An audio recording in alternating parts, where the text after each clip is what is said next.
ताली बजा के परमेश्वर का धन्यवाद करते हैं उसकी खूबसूरत उपस्थिति के लिए जो हम सब ने महसूस करी। मैं ईमान रखता हूँ ऐसा। आमीन, हालेलुया। कितने लोग खुश हैं? अब कितने लोगों में डर नहीं है? अभी सब किसी में नहीं? मैं खुदावन का शुक्रिया अदा करता हूँ। इसमें लिखा हुआ है ना, जो जिसका शरीर ठीक है उसकी 70 या 80, तो चिंता मत करो, आप अपनी पूरी उम्र भोग के जाओगे। आमीन, हालेलुया। तो जब मैं परमेश्वर से दुआ कर रहा था कि परमेश्वर मैं कौन सा ज़बूर शेयर करूं, तो एक कलाम जो मेरे परमेश्वर ने मेरे मन में डाला, वो पहले कलाम दिया परमेश्वर ने मेरे मन में और फिर उसका रेफरेंस भी दिया। और मैं धन्यवाद करता हूं कि सेम कलाम आज हमारे इंग्लिश चर्च में भी प्रभु ने अमित ब्रदर को दिया, और जिस वर्ष पे मैं बात करूंगा वही वर्ष उन्होंने भी लेके उस पे बात किया। तो मैं परमेश्वर का धन्यवाद करता हूं आज के कलाम के लिए, और मेरा ईमान है परमेश्वर हमसे बात करेगा। आमीन, हालेलुया। तो इसमें यदि हम इस ज़बूर को देखें, तो जिस तरह से आप सभी लोग जानते हैं कि ये जो एक ही ज़बूर है जो मूसा के द्वारा लिखा गया, और यदि हम इसका टाइटल देखें कि परमेश्वर के जन मूसा की प्रार्थना, इंग्लिश में लिखा हुआ man of God, Moses the prayer of man of God, कि किसकी प्रार्थना है? ये एक खुदावन के दास की प्रार्थना है। हालेलुया। और इसमें यदि हम इसमें गौर करें तो इसमें बहुत सारी चीजें हम लोग देख सकते हैं कि इस समय की मनुष्य के हम देख सकते हैं कि किसी की लाइफ का कुछ पता नहीं है। आदमी को किसी से कल्पना करी गई है घास के समान की है कि सुबह उगती है वो शाम को क्या मुरझा जाती है। तो हमारे बस में कुछ नहीं है एक्चुअली। हम देखा जाए तो जो सांसें हम लोग ले रहे हैं, हम यदि देखें तो आज हमें परमेश्वर के सामने नम्र होने की आवश्यकता है और देखें कि हम कुछ भी नहीं है। यदि हम सोचे कि हमारे पास अच्छा हेल्थ इंश्योरेंस है, हमारे मुल्क में अच्छा हॉस्पिटल्स हैं, हमारे पास फैमिली डॉक्टर है, हमारे पास ये है वो है, कुछ भी लगा लो, कुछ नहीं होगा उससे। जब एक बारी ऊपर से बंद कर दिया ना, अभी हमारे जैसे सायरन बजता है ना होटल में, तो गैस बंद कर देते हैं हम लोग। सबसे पहले इंजीनियरिंग को ये है कि गैस बंद करना, बाकी पब्लिक को इधर लेके जाना। तो वैसे जब ऊपर से एक बारी बंद हो गया ना सांस, चाहे फिर दुनिया भर के डॉक्टर ले आओ, सब कुछ ले आओ, तो हमें याद रखने की जरूरत है जब तक सप्लाई ऊपर से है तभी तक है, वरना कुछ भी नहीं है। आमीन। तो हमें सदा परमेश्वर का शुक्र करना है और परमेश्वर का धन्यवाद करना है। हालेलुया। और जिस वर्ष के ऊपर मैं फोकस करना चाहता हूँ 12वीं आयत है, हमको अपने दिन गिनने की समझ दे कि हम बुद्धिमान हो जाएं। आमीन, हालेलुया। ये मैसेज पौलुस भी प्रचार करता आ रहा है शुरू से कि यीशु मसीह जल्दी आने वाला है, और अभी 2000 साल से ऊपर हो गए हैं। और मैं कल परसों बात कर रहा था कहीं पे, तो मैं याद कर रहा था मियाँ के फादर को जो अभी प्रभु में है। वो हमेशा बोलते कि मैं जब से पैदा हुआ था, जीसस इज कमिंग सून, परमेश्वर आने वाला है, कब आएगा ये यीशु? वो हमेशा ऐसे बोलते थे। स्टॉप सेइंग, वो बोलते कि चुप, बंद करो ऐसा कहना, कब से सुनता आ रहा हूं। तो इसमें एक और चीज यहाँ पे लिखी है कि परमेश्वर की दृष्टि में 1000 वर्ष किसकी तरह है? जैसे एक दिन के मुताबिक है।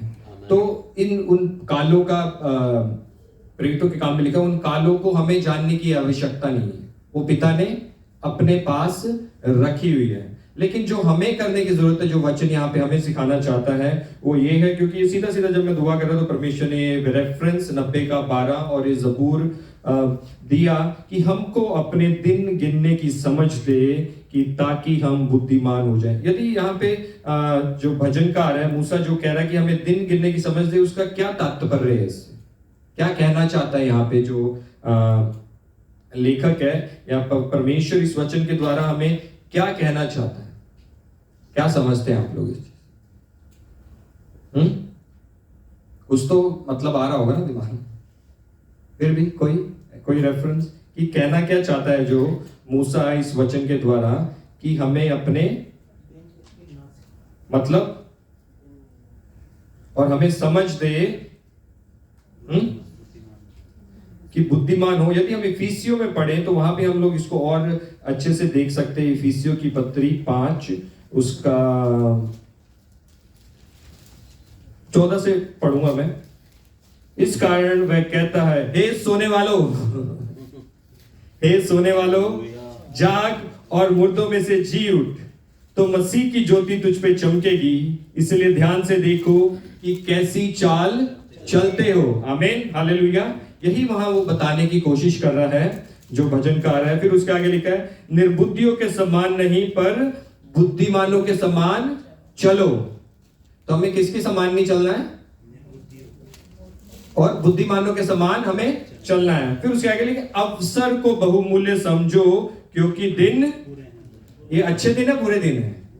जो मोदी का सपोर्टर है वो बोलेगा अच्छे दिन है, लेकिन ये आप देख रहे हो हालात कैसे, 20 से 25 देश युद्ध में हैं एक दूसरे के साथ। कुछ ना कुछ न्यूज है कहीं पे, चाहे आप मैक्सिको लगा लो या फिर अभी क्यूबा में, या आप कहीं भी किसी भी देश में उठा के देख लो, कुछ ना कुछ वहां पे मसला चल रहा है और बुराई टॉप पे है, पीक पे जिसे बोलते हैं ना, मतलब अंधेरा टॉप पे है। तो यदि आप परमेश्वर की ज्योति है, जहां पे जितना अंधेरा है वहां पे उतना ही आपको क्या चमकना चाहिए ना। इस कमरे में अभी हम अंधेरा कर देंगे तो एक छोटी सी लाइट यहाँ पे जला के रखेंगे ना, जैसे पास एक जुगनू यहाँ डाल दोगे ना, वो दिखेगा, वो और ज्यादा ब्राइट चमकेगा। तो यदि हम कहते कि हम संसार की ज्योति हैं, आप संसार की ज्योति है, तो आज हम अपने आप को चेक करें कि क्या हम चमक रहे हैं या नहीं चमक रहे हैं, या आज हम भी उस अंधेरे में, उधर ब्लैक है तो इधर हम लोग व्हाइट नहीं है, हम ग्रे में आ गए हैं।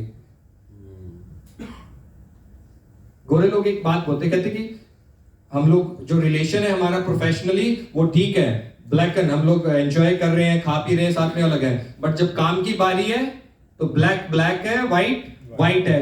कह रहे ग्रे इसमें नहीं काम करता है, जो प्रोफेशनल लाइफ है ग्रे वहां पे काम नहीं करता है। तो यदि या तो आप ज्योति की संतान है, या तो आप अंधेरी की संतान है। इसलिए यूहन्ना 1 का शायद से 12 उसमें लिखा हुआ, जितनों ने उस पर विश्वास किया उन्हें क्या, एक बारी लगाना है, उन्हें क्या, परमेश्वर की संतान होने का अधिकार मिल गया। तो ये एक इमीडिएटली ये है जो आपको संतान बनने का अधिकार मिल गया, उसमें कोई डाउट नहीं है। बच्चा घर में पैदा होता है, आप उसी तरह मसीह के घर में पैदा हुए, आपने विश्वास किया, आप पैदा हो गए, और उसमें लिखा कि जितनों ने उसके ऊपर विश्वास किया, यूहन्ना 1 का 12, उन्हें क्या, परमेश्वर की संतान होने का अधिकार दे दिया। तो आप संतान हो, आप परमेश्वर के बच्चे हो, उसमें कोई शक नहीं है, कोई दोहराए नहीं है। लेकिन अब समय वो नहीं रह गया, अंधेरा जितना बढ़ता जा रहा है, यदि आप बच्चे ही हैं तो फिर मुश्किल है। बच्चों को अंधेरे में नहीं छोड़ सकते ना, डर जाते हैं, बाहर ज्यादा बुराई है। अभी जैसे जैसे मसले निकल के आ रहे हैं, डर लगता है अभी तो इस देश में भी कि बच्चों को हम अकेले, अभी तो हम लोग इन बच्चों को लिफ्ट से अकेले ऊपर जाने देते हैं, नीचे आने देते हैं, आगे चल के जैसा जैसा है वैसा भी हम लोग नहीं कर सकते हैं सोचने। तो अभी कैसे बनना है फिर हमें? अगला जो एक वाक्य रोमियो 8 की 14, कोई पढ़ेगा मेरे लिए? रोमियो 8 की 14 यदि हम पढ़ें तो देखो वहां पे परमेश्वर का कलाम क्या कहता है। कि जितने लोग परमेश्वर के आत्मा के चलाए चलते हैं वे ही परमेश्वर के पुत्र हैं। आमीन, हालेलुया। तो आज हमें देखना कि क्या हम परमेश्वर के चलाए चलते हैं या नहीं। बच्चे ठीक है, वो बन गया, वो एक बर्थ राइट हो गया, बच्चा घर में पैदा हो गया, लेकिन वो बेटा कभी बनता है जब वो परमेश्वर की मर्जी के अनुसार चलता है, उसकी आत्मा के चलाए चलता है, तो ही वो बेटा कहलाता है। वरना हम बच्चे पैदा हुए तो बच्चे ही मर जाएंगे। वो ज्योति की तरह, जिस तरह से लास्ट में कि एक रेडियंट चर्च बन के हम नहीं बढ़ पाएंगे आगे, क्योंकि आज जितना अंधेरा है, आज हमें, और हम कैसे समय को बहुमूल्य जान सकते हैं, वो आगे इफिसियों की पत्री उसके आगे पढ़ेगी क्या करना है। आपस में भजन से बात करें, आत्मिक गीत गाया करें, मन के अंदर भजन करें, उसमें सब कुछ लिखा हुआ आपको करना क्या, कैसे आप उस रोशनी को पढ़ सकते हैं। ये वचन ज्योति, आप जितना इसे पढ़ेंगे, जितनी संगति आप करेंगे, उतने ही रोशनी में आप बढ़ते जाएंगे। तो समय बहुत अभी हो गया बस, कि अभी हम लोग सोचते हैं आज करेंगे, कल करेंगे, वो गया अभी भाई समय। हो अभी सच में आप देख लो तो माहौल ऐसा है, आपको नहीं पता प्रभु कब आ जाए। और आप सोचोगे कि अभी बहुत लोगों को सुसमाचार जाना है। मैं आज दावे के साथ कहता हूं कि आज परमेश्वर मिडिल ईस्ट में विजिट कर ले तो किसी को प्रचार करने की जरूरत भी नहीं पड़ेगी, उसकी ग्लोरी सबको कवर कर लेगी। यहाँ पे आप जो सोचते हो कि जो अगर आपके प्लान से अगर उसको 20 साल लग जाएंगे या 10 साल लग जाएंगे मिडिल ईस्ट के अंदर वचन का प्रचार होने में, मैं कहता हूं परमेश्वर के लिए फिर वो कुछ भी नहीं है। आप तक अगर उसकी ग्लोरी, अगर परमेश्वर मिडिल ईस्ट को विजिट करता है उसके लोगों की दुआओं के वसीले से, तो मेरे हिसाब से 5-7 दिन में काफी है। तो सोचो टाइम ऐसा है, अभी वो समय हो गया। तो जब हम अभी दुआ कर रहे थे, मैं नहीं चाहता कि मैं उस बात को मिस करूं। एक वचन परमेश्वर ने मुझे और दिया, मेरे ख्याल से 1 कुरिन्थियों, जहां शादी के बारे में लिखा हुआ है ना, हालेलुया, 7वां 1 कुरिन्थियों 7वां।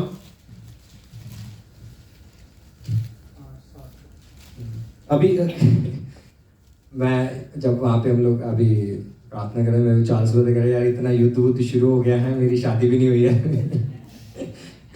तो लेकिन जब परमेश्वर ने वहां पे था, मैं तो एक वचन दिया परमेश्वर ने यहाँ पे कि अभी जिनकी शादी हो गई है उनके लिए भी एक वचन है यहाँ परमेश्वर की, हे भाइयों मैं ये कहता हूं कि समय कम किया गया है, इसलिए चाहिए कि जिसकी पत्नी हो वह भी ऐसे मानो कि उसकी पत्नी नहीं है। आमीन, हालेलुया। तो इसमें गौर करने की बात यह है, क्योंकि अधिकतर क्या होता है ना, एक खुदा के दास के साथ में बैठा हुआ था, तो बोल रहे थे कि मुकेश, अगर तू सोचेगा कि मैं थोड़े बच्चे बड़े हो जाएं, मैं ये कर लूं, मैं वो कर लूं, फिर प्रार्थना करेंगे, फिर उपवास करेंगे, फिर इवेंजलिज्म करेंगे, कह रहे वो समय कभी नहीं आएगा, वो समय कभी नहीं आएगा। इसलिए क्योंकि सबसे ज्यादा यही है आज मसला, हम लोग बहुत ज्यादा अपने चक्करों में फंसे हुए। मेरा ये, मेरा वो, कौन करता है ऐसे? बच्चे, मेरी पेंसिल, मेरी रबड़, मेरा खिलौना, मेरा वो। और जब बड़ा हो जाता है ना, जब सन, जो रोमियो 8:14 में लिखा हुआ है, जितने उसकी आत्मा के चलाए, आज हमारा बिहेवियर वैसा होना जरूरी है। तो अभी बहुत हो गया, हम लोगों ने जो कर लिया सो कर लिया अभी, लेकिन परमेश्वर का वचन हमें कहता है कि भैया अभी छोड़ दो, जाग जाओ। इसलिए वहां लिखा हुआ है, हे सोने वालों जाग उठो। ये टाइम है चर्च का राइज और शाइन होने के लिए। ये टाइम है आपका। आप ये ना सोचे कि मैं कौन हूं, मेरे को 1 साल का बपतिस्मा है मेरा, अभी मैं तो नया हूं। कोई मायने नहीं रखता प्रभु के लिए। आपके अंदर भूख है, आपके अंदर प्यास है, ये मायने रखती है प्रभु के लिए। छोड़ दो, मुझे बोलना नहीं आता, मैं वर्शिप नहीं कर सकता, कुछ इस चक्करों को अगर लेके आप पड़े हुए हो और आप कलाम अपने ऑफिस में नहीं दे पा रहे हो, अपने दोस्तों को नहीं दे पा रहे हो, कुछ नहीं दे पा रहे हो, तो इसका मतलब ये नहीं कि प्रभु नहीं चाहता उनको बचाना, इसका मतलब आप ही नहीं चाहते। और परमेश्वर डायरेक्ट इस धरती के ऊपर काम नहीं करता।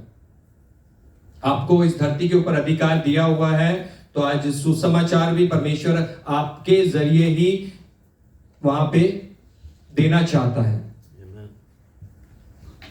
तो इस बात को हम सोचें, हम बाहर आए अपने उन पर्सनल मसलों से, जिस तरह से यहां लिखा हुआ है। ये सिर्फ उन्हीं के लिए नहीं कि यदि तुम्हारी जिसकी पत्नी है वो ऐसे जिए कि अभी उसकी पत्नी नहीं है, मतलब कि घर गृहस्थी के कामों से बाहर आ जाओ, बिजनेस से बाहर आ जाओ, अभी थोड़ा सा वो करते रहो। आप परमेश्वर के काम को करोगे, परमेश्वर आपके काम का ध्यान रखेगा। आमीन, हालेलुया।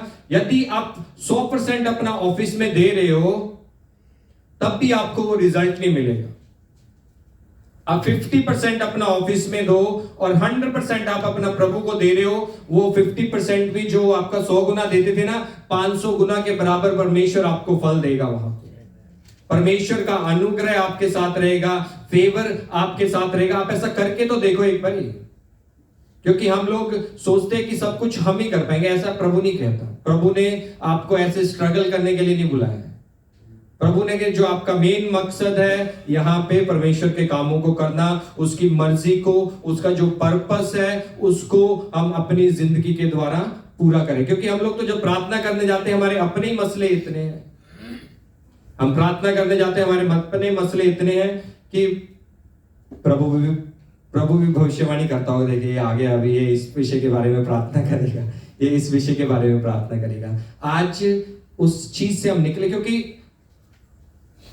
प्रभु परमेश्वर ने कहा कि किसी बात की चिंता मत करो। उसकी भी हमें चिंता होगी कि कैसे कह दिया प्रभु ने ऐसा, यहाँ तो इतने मसले हैं इस दुनिया में, इतनी परेशानियां हैं, बिजली का बिल है और घर गृहस्थी है, ये करना है वो करना है, बंगला बनाना, बहुत सारी चीजें ना, क्योंकि उस पर्पस में नहीं है हम लोग। तो हमारी प्रार्थना भी उस हिसाब से हो गई है, वर्शिप भी उस हिसाब से हो गई है कि हर चीज प्रार्थना करने जा रहे हैं तो अपना पूरा लंबा चौड़ा हमने लिस्ट वहां पे दे दिया है। प्रार्थना का पर्पस ही ऐसा नहीं है। कल मैं किसी के लिए प्रार्थना कर रहा था विषय, तो वो बोलते कि नहीं मैं इतनी प्रार्थना करता हूं जितनी एक विश्वासी को करनी चाहिए। तो मैंने कहा क्या प्रार्थना करते हो आप? नहीं मैं सुबह अपना जो भी हमें करना है बच्चों के लिए ये वो सब कुछ, रात को भी हम लोग ऐसे ऐसे प्रार्थना। प्रार्थना का जो पर्पस है हमारा वो ये नहीं है कि हमने अपनी लिस्ट बता देनी, अपनी समस्याएं बता देनी। प्रार्थना का मतलब है कि मैं पिता के पास जाऊं, अपने उससे बातचीत करूं, उससे बोलूं कि मैं तुझसे प्रेम करता हूं, मैं तेरी आवाज को सुनना चाहता हूं, मैं अपनी दलीलें हमेशा नहीं तेरे सामने लेके आता हूं, उसे जाए कि मैं तुझसे प्रेम करता हूं। आप बोले कि नहीं भाई मैं तो आत्मिक हूं, मैं इन विषयों के लिए प्रार्थना नहीं करता, मैं परमेश्वर की हजूरी में जाता हूं, मैं प्रार्थना करता हूं मुल्क बचाए जाएं, रूहों को बचाए जाएं। वो ठीक है, लेकिन आप एक भी समय आपका ऐसा है 5 मिनट भी कि आप सिर्फ परमेश्वर की हजूरी में जाते हो और सिर्फ इतनी बात करते हो कि परमेश्वर मैं सिर्फ आपसे मिलने आया हूं, सिर्फ आपसे बातचीत करने आया। एक समय मेरे मानना है जो मैं सीख रहा था पिछले कुछ 1-1.5 महीने से, एक समय हमारा ऐसा होना चाहिए कि जिसमें हम जाएं और बोलें कि सिर्फ परमेश्वर, कुछ नहीं चाहिए, मुल्क सब हो जाएगा वो काम। जब आप परमेश्वर की हजूरी में जाना हो जाएंगे फिर परमेश्वर आपको बताएगा कि इस मुल्क के लिए प्रार्थना कर। आपके क्या शब्द, आपकी एनर्जी वेस्ट नहीं होगी वहां पे। यदि परमेश्वर आपको गाइडेंस देगा कि इस देश के लिए प्रार्थना करो, इस विषय के लिए प्रार्थना करो, तो आपकी जो प्रेयर्स है वो भी फ्रूटफुल होगी। अभी प्रेयर तो छोड़ो, वर्शिप भी वॉरशिप हो गई है। एक चीज प्रभु ने सिखाई कि प्रार्थना, आराधना भी हम इसलिए करते हैं क्योंकि एक गाना हम लोगों ने सीख लिया है, आराधना में है छुटकारा, आराधना में बंधन टूटते हैं तो उसमें चंगाई मिलती है। वो भी एक वर्शिप की जगह भी क्या, वो वॉरशिप हो गई है, युद्ध हो गया है परमेश्वर का, कि मैं चर्च में आया हूं, परमेश्वर मैं आराधना कर रहा हूं, ऐसा मेरा ये काम होना चाहिए, मेरा ऐसा होना चाहिए वैसा, वो भी वॉरशिप बना दी है। क्योंकि वर्शिप तो उसके लिए डिजाइन की नहीं गई ना। वर्शिप तो अभी हम थोड़े दिन पहले डिस्कस कर रहे थे गाड़ी में बैठ के, मैं, सुखराज भाई और मानिए कि वर्शिप क्या है कि कुछ ऑफर करना, WOR, कि परमेश्वर को कुछ ऑफर करना। वो आपकी चंगाई के लिए नहीं, वो वर्शिप खुदा के लिए डिजाइन की गई है। जो पर्पस है वर्शिप का कि खुदा को क्या करना, उसके नाम को ऊंचा करना, उसके नाम को बढ़ियाई देना। लेकिन आज तो हम लोगों ने ये, जब मैं न्यूज देख रहा था तब परमेश्वर ने ऐसा मुझे सिखाया कि वॉरशिप बना दी हम लोगों ने, ओ की जगह ए डाल दिया हम लोगों ने अपने एजेंडे। प्रभु इसलिए मैं वर्शिप कर रहा हूं तेरी, ताकि तू मुझे छुटकारा दे, तू मेरे परिवार को बचाए, ताकि मेरी नौकरी में तरक्की हो, मेरा ये हो जाए वो हो जाए। क्यों? वर्शिप वहां पे पर्पस ही खत्म हो गया उसका, उसमें अपने एजेंडे बढ़ दिए, ओ को ए से रिप्लेस कर दिया। Worship is all about God. पर जो आराधना है वो सिर्फ और सिर्फ परमेश्वर उसमें होना चाहिए, उसमें कोई हमारा एजेंडा नहीं होना चाहिए। तो समय नजदीक है, आप देखें किस तरह से कलाम यहाँ पे कहता है, हम सबको जागने की आवश्यकता है, इंक्लूडिंग मी। सब लोगों को हमें आज की किसको वचन नहीं मिला है, चेक करो अपने परिवारों में, यहाँ वहां जाओ, रखो परमेश्वर के सामने उन मुद्दों को, और समय को व्यर्थ ना करो। आप ज्यादा सोते हैं, सोना बंद करो, ज्यादा खाते हैं, खाना बंद करो, ज्यादा काम की सोते हैं, इन सब चीजों को छोड़ के वहां से जो जो समय आप निकाल के आप परमेश्वर। मेरे फादर साहब एक चीज कहते कि नींद और भूख जितनी मर्जी बढ़ा लो, और वो सच्चाई है। 6 घंटे वाले को 8 चाहिए, 8 वाले को 10 चाहिए, उसकी फिर भी थकान पूरी नहीं होती कि थोड़ा और सो लो। फिर आप जानते हैं, आप वचन पढ़ने वाले लोग हैं, सबकी क्या होता है उसके बाद। तो मैं धन्यवाद करता हूँ परमेश्वर का इस कलाम के लिए, और मेरा ईमान है परमेश्वर आपको इस कलाम के द्वारा बरकत देगा। God bless you.